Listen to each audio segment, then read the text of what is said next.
عليكم، مساء الفل عليكم، احلى رجاله واحلى ناس في الدنيا كلها. ان شاء الله انا في طريق المطار، ان شاء الله هنطلع على اسبانيا مشاركه في بطوله العالم. طبعا انا معايا بقى حبيبي، ودايما كل ماتش واي بطوله بيوصلني اخويا كابتن محمد. انا مسميه كابتن محمد عشان هو يعني دايما كده يعني في الفريق، وبيعمل حاجات الفريق، وبيعمل الجوازات والحاجات دي كلها. مساء الفل يا حماده. حبيبي يا كوتش، مساء اخبارك الفل يا ايه؟ باشا. الحمد لله تمام يا حبيبي. مسي على الناس يلا. احلى مسا على الناس كلها يا كوتش. حبيبي يا اخويا. احلى مسا يا باشا. دعواتكم ان شاء الله بامر الله لينا ان شاء الله وللمنتخب، ننزل بمظهر مشرف ونعمل حاجه كويسه ونتيجه كويسه.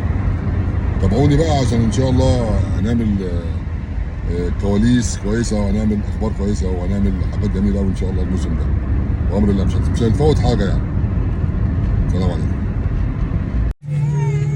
مفاجاه النهارده اهي، المفاجاه بتاعت المنتخب الاساتذه.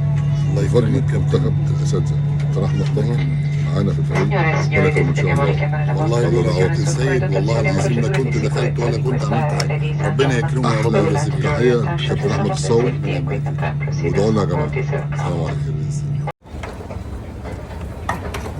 وصول اول ترانزيت مطار روما. رجاله ايه ما شاء الله، اللهم صل على ايه الحلاوه دي وايه الجمال ده. والله تحيا مصر يا رجاله، والله تحيا مصر. مصر يا رجاله، والله ايه العسل والجمال ده، والله منورين. طب تحيا مصر بقى. ايوه كده.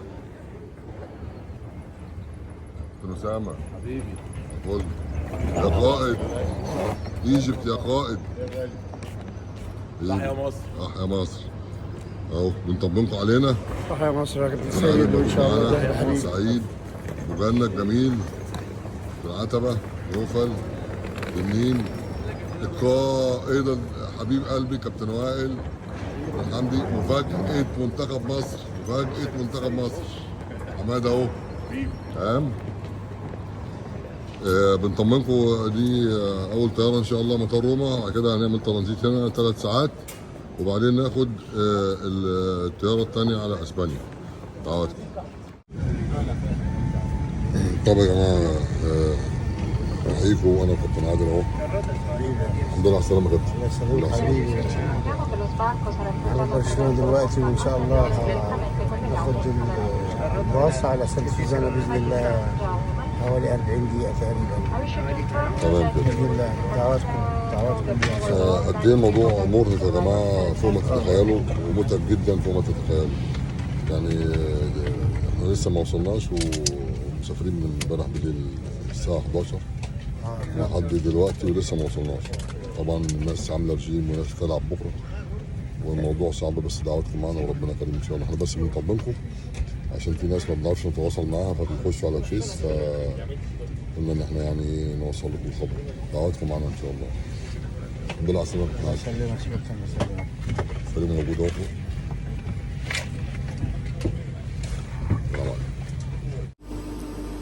صباح الفل عليكم. ان شاء الله النهارده اول يوم لعب. قلت اصبح عليكم كده وتدعوا لنا بقى، ربنا يكرمنا ان شاء الله. النهارده عندنا البودي بيلدينج كلاسيك وبودي بيلدينج اساتذه ان شاء الله. هيشارك النهارده في البودي بيلدينج كلاسيك الكابتن احمد سامي، هيشارك الكابتن وائل يوسف، هيشارك سيد النسر، هيشارك محمد حكم، هيشارك الكابتن احمد ابو جنه، هيشارك ان شاء الله النهارده في البودي بيلدينج الكابتن ياسر عتبه، هيشارك الكابتن عادل بسيوني، هيشارك الكابتن محمد ابو العز، هيشارك الكابتن عماد. ان شاء الله النهارده اول يوم الماسترز. لا كابتن عماد تقريبا هيشارك بكره. النهارده اللي هو كان 50 ل 55 في البودي بيلدينج هو اللي هيلعب النهارده. ان شاء الله المجموعه دي اليوم الاول هتلعب، فقلت اصبح عليكم كده ان شاء الله وتدعوا لنا كده في الصباح الجميل ده. عايز اوريكم المنظر من هنا، منظر جميل جدا اهو. ان شاء الله يكون صباح جميل علينا، ويكون نصر لبلدنا. ادعوا لنا يا جماعه ربنا يكرم ان شاء الله ونشرف بلدنا وده المهم. النتيجه والمكسب والخساره ده رزق بتاع ربنا. احنا اهم حاجه بنعمل اللي علينا وزياده كمان. فطبعا دعواتكم بتفرق معانا، تعليقاتكم دي جميله جدا وبتدي دفعه للواحد. لو هو عظم في قفه هيكمل وبيجي على نفسه. بتفرق معانا جدا. التعليقات اللي انتوا بتكتبوها عندي دي مش انا بس اللي بشوفها، الفريق كله بيخش يشوفها وبياخد دفعه كبيره جدا، بيبقى عنده نفسيه عاليه، بيكون مبسوط. دعمكم ده بيفرق معانا، ودي الوحيده اللي بتكون حاجه وحيده يعني بتكون عامله لنا سعاده. اللي بنعمله ده يعني بيبقى الناس شايفاه بيوصل للناس، وده مهم جدا. لان زي ما قال الكابتن امير معبد عندنا رساله ان الناس كلها تلعب رياضه والناس كلها تخاف على صحتها وان الرياضه ملهاش سن. دي رساله للكبار وللشباب برضه. فمش هطول عليكم ان شاء الله. النهارده اول يوم زي ما قلت لكم لعب، عايزين دعواتكم ودعمكم دايما. تكونوا في ظهرنا كده بتفرق معانا كتير. احلى صباح عليكم وان شاء الله بامر الله نفرحكم. السلام عليكم.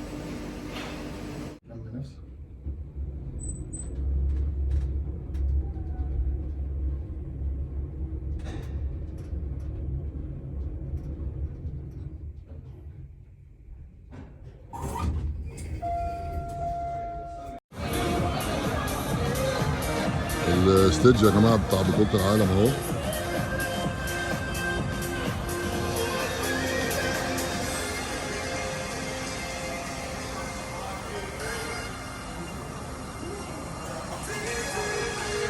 ده الستيج بتاع بطوله العالم. اللي تحكيم الموسم ده او السيزون ده بيكون مختلف، مش هيكون بالورقه وبالقلم، هيبقى بطريقه حديثه كده عن طريق الموبايلات. الحكام بتختار الارقام وتبعتها لرئيس لجنه الحكام علشان يكون في شفافيه بتكون اعلى واكتر، ما يبقاش في ورق او ارقام بيكون فيها لخبطه.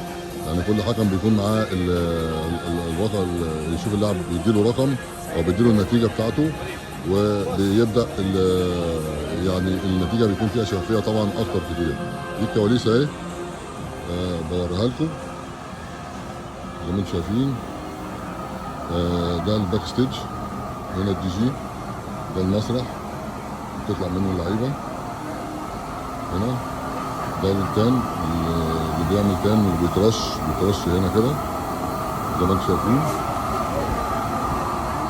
ده الباك ستيج، دي اللعيبه هنا.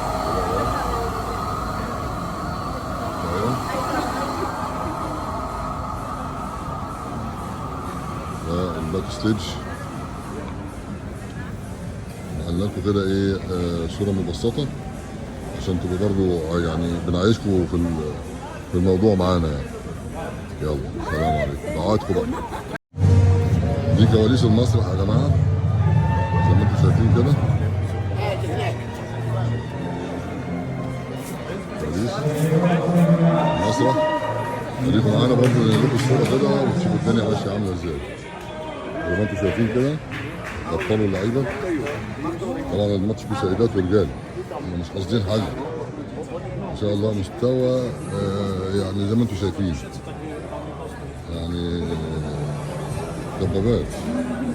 ان شاء الله بامر الله يكون لكابتن يا جماعه. ده الباك ستيج اهو. الباك ستيج كله بيريح هنا قبل ما يخش على البطوله والميزان. زي ما انتم شايفين مستويات جباره. طبعا بطوله عالم يعني. ده الدهان هنا وناس بتترش قبل ما يطلعوا على الستيج. طبعا يقفوا قدام المراوح عشان اللون ده محتاج ينشف، يعني بيترش اللون بعد كده بينشف.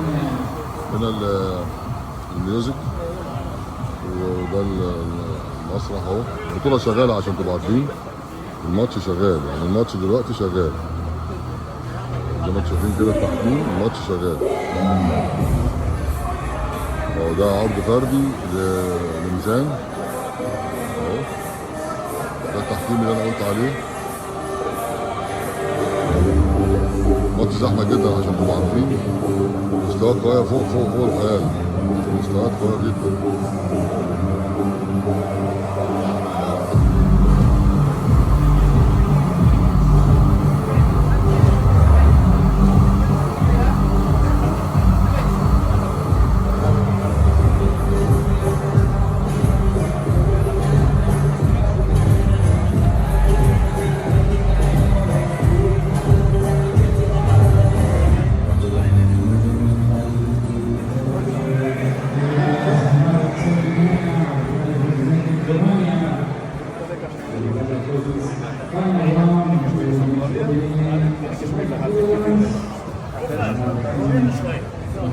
الأجواء يا جماعة بنقولها لكم أهو عشان تبقوا عايشين معانا في الأجواء بتاعة البطولة. تمام. عايز أوصل لكم إن الباك ستيج ده العدد اللي أنتم شايفينه العدد دون كل واحد بيجي في وقته، يعني يخلص بطولته ويمشي ويجي غيره يخلص بطولته ويمشي. الماتش معدي حوالي 2600 لاعب ولاعيبة، 80 دولة وفرق مختلفة، كل واحد بيجي في ميعاده. يعني اللي انتوا شايفينه دون جزء بس بسيط من البطولة يعني. تمام. طبعا كل حاجة هنا بنظام وكل حاجة هنا يعني ليها طبعا سيستم معين، سواء الارقام بتبتدي امتى، بيسخنوا فين، بيدينوا ازاي. زي ما انتم شايفين كده احنا عملنا لكم الصورة.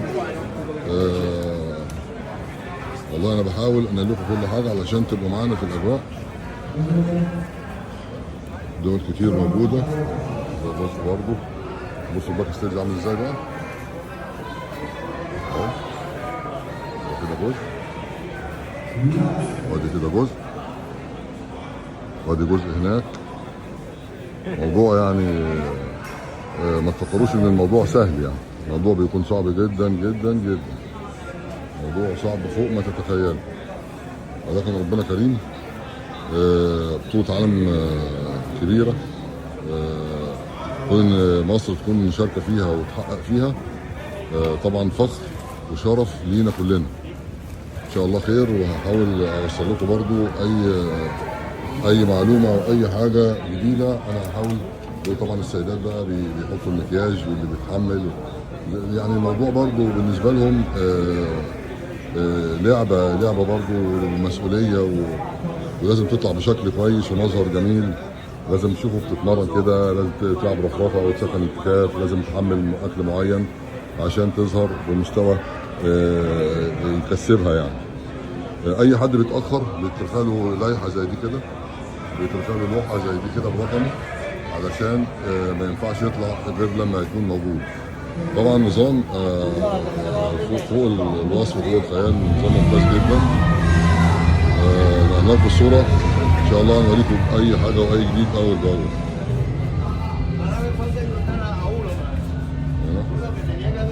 ده تان بيدين برضه، مش شرط ان هو يرش يعني. في ناس بتدهن هنا تان اللون اللي هي بيبقى فيه نظام رش، وفي نظام ان انت ممكن تدهن كده بكريم يعني. طبعا الافضل الرش، ولكن الناس ده بيكون اقل شويه بسعره، وناس بتحب ان هي تدهن وتطلع على المسرح على طول. الرش بيحتاج زي ما انتم شفتوا كده يقف قدام المروحه وينشف وكده. بنحاول نجيب الصوره. طبعا في حاجات طبعا هنا مش عايز انقلها لكم علشان تبقوا ما ينفعش تتنقل اصلا يعني.